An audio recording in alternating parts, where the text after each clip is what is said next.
Mon mari avait prévu de me chasser de la maison pendant le voyage de fin d'année pour installer sa mère toxique à ma place, mais j'ai changé les serrures, vendu ses affaires et fait en sorte que le karma le rattrape au moment le plus parfait. Il y a des matins où on se réveille avec une certitude dans le ventre, froide et lourde comme de la fonte. Ce matin-là, c'était un jeudi de novembre. L'air sentait la résine de pin et quelque chose de brûlé. Peut-être les feuilles d'eucalyptus que Théodose avait l'habitude de faire sécher sur le radiateur. Je me suis levée à 5h42, comme toujours, et j'ai commencé à préparer le café dans la cuisine carrelée de blanc que j'avais choisie moi-même, tuile par tuile, lors de la rénovation de notre maison à Saint-Ulrich-des-Brumes. Pendant que l'eau chauffait, j'ai entendu son téléphone vibrer sur la table de nuit. Ce n'était pas inhabituel. Ce qui était inhabituel, c'est que Théodose dormait encore. Théodose qui se levait toujours avant moi, qui disait que le sommeil après 6 heures était une faiblesse morale. Je suis restée à l'entrée de la chambre. La lumière du couloir dessinait un rectangle étroit sur le parquet. Le téléphone a vibré encore. Et encore. 3 fois de suite, comme une toux nerveuse. Je n'avais jamais fouillé dans ses affaires. En 7 ans de mariage, jamais. C'était un principe chez moi, une fierté presque stupide, celle des femmes qui croient que la confiance se mérite par le silence. Mais ce matin-là, quelque chose dans le rythme de ces vibrations m'a semblé adressé à moi. Un signal, un avertissement déguisé en bruit banal. Je me suis approchée. Son téléphone était posé face vers le bas. Je l'ai retourné. Le message venait de Marceliane, sa mère. Je les avais vus ensemble une centaine de fois, Théodose et Marceliane, se parler à voix basse dans l'angle mort du jardin, cesser de parler dès que j'arrivais. Marceliane qui regardait mes casseroles comme si elles étaient des instruments de torture mal utilisés. Marceliane qui avait dit, lors de notre premier repas commun, que son fils avait une façon particulière de plier les serviettes et qu'il faudrait que j'apprenne. J'avais ri, à l'époque. J'avais cru que c'était une maladresse. Le message disait « Tout est confirmé pour le 26. Loïse part en voyage avec ses sœurs. Tu as 3 semaines. Les déménageurs arrivent le 27 au matin. Prépare la clé. » J'ai relu. 2 fois. Puis 3 fois encore, comme si les mots allaient changer de sens à force d'être regardés. Mon prénom est Loïse. Mes sœurs s'appellent Elwyn et Coralie. Nous avions effectivement prévu un voyage de fin d'année, les 3, à Porto, pour fêter les 50 ans d'Elwyn. Théodose avait insisté pour que j'y aille. Il avait même proposé de payer les billets. « Tu mérites de te reposer, Loïse. Pars, profite, tu travailles trop. » Il avait dit ça avec ses yeux couleur de noisettes mouillées, et moi j'avais pensé qu'il devenait enfin attentionné. J'ai posé le téléphone exactement comme je l'avais trouvé, face vers le bas. Je suis retournée dans la cuisine. J'ai fini de préparer le café. J'ai bu ma tasse debout, face à la fenêtre, en regardant le tilleul dans le jardin que j'avais planté le printemps de notre mariage. Les feuilles tombaient une à une dans l'air gris. Et j'ai commencé à réfléchir. La première chose que j'ai faite, c'est appeler Yolanda. Yolanda Pribeck était mon avocate depuis 4 ans. Une femme à la voix de soprano grave, qui portait toujours des écharpes de soie imprimées et qui aimait citer Schopenhauer lors de réunions parfaitement inappropriées. Elle m'a écoutée sans m'interrompre. Quand j'ai eu fini, il y a eu un silence de 6 secondes exactement. J'ai compté. « Loïse, m'a-t-elle dit, tu as encore son téléphone en main ? » « Non, je l'ai remis en place. »« Bien.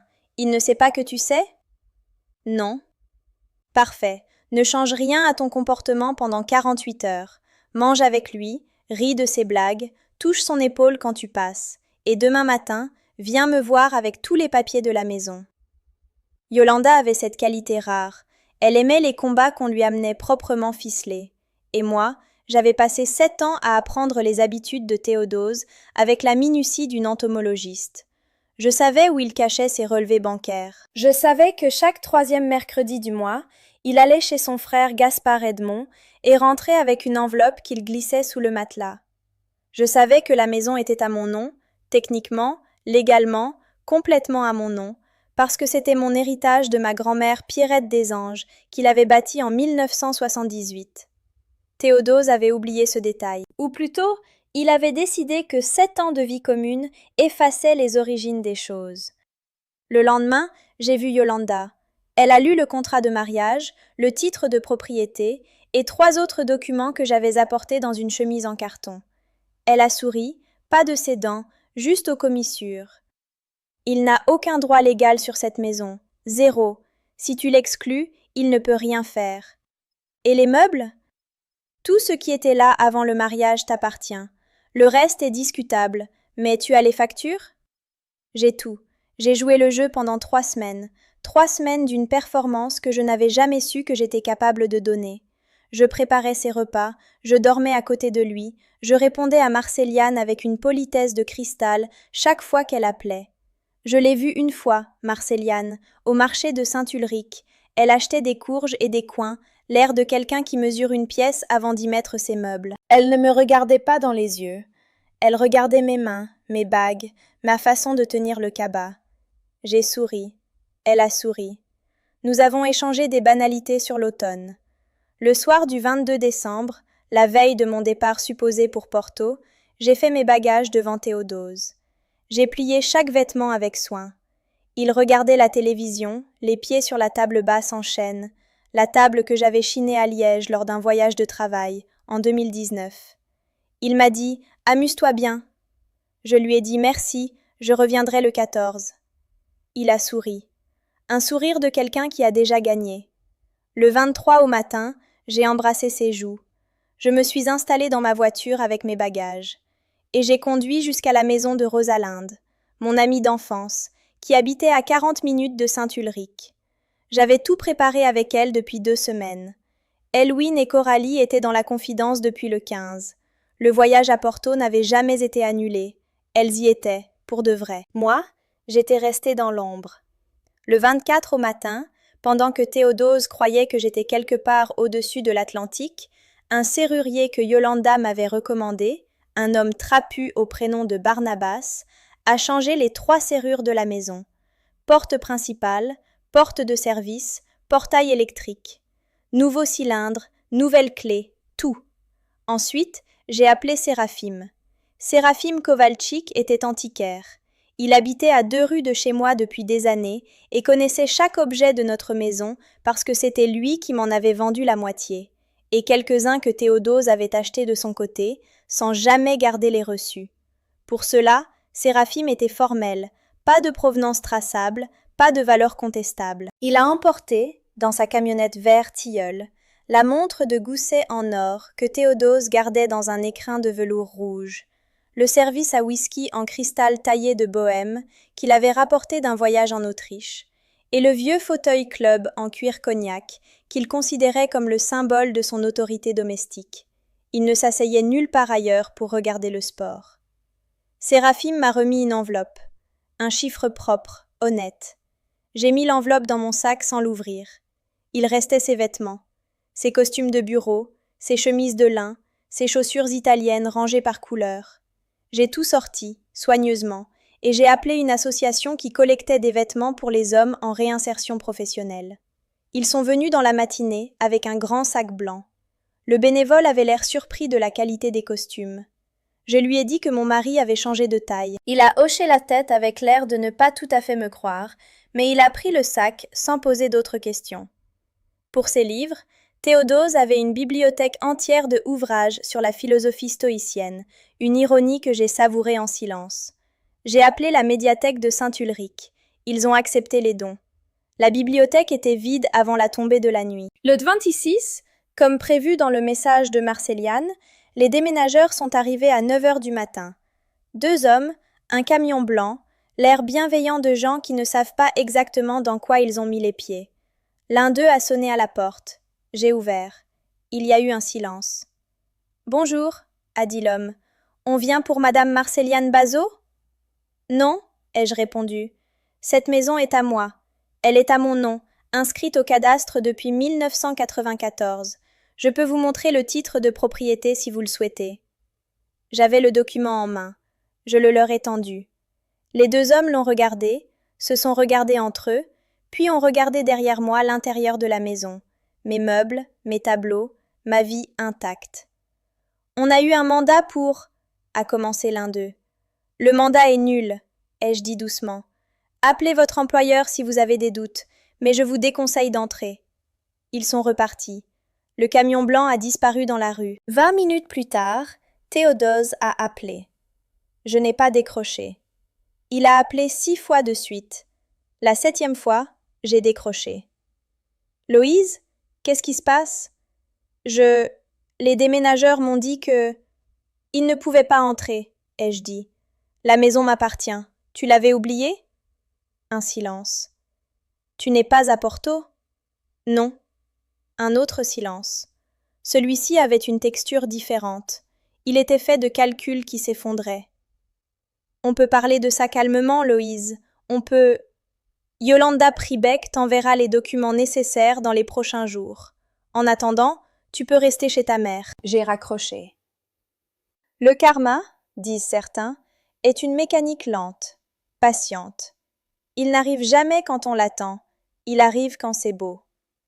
Ce que j'ignorais, pendant que je changeais les serrures et organisais ma résistance avec la précision d'une horlogère, c'est que Théodose avait fait autre chose dans mon dos.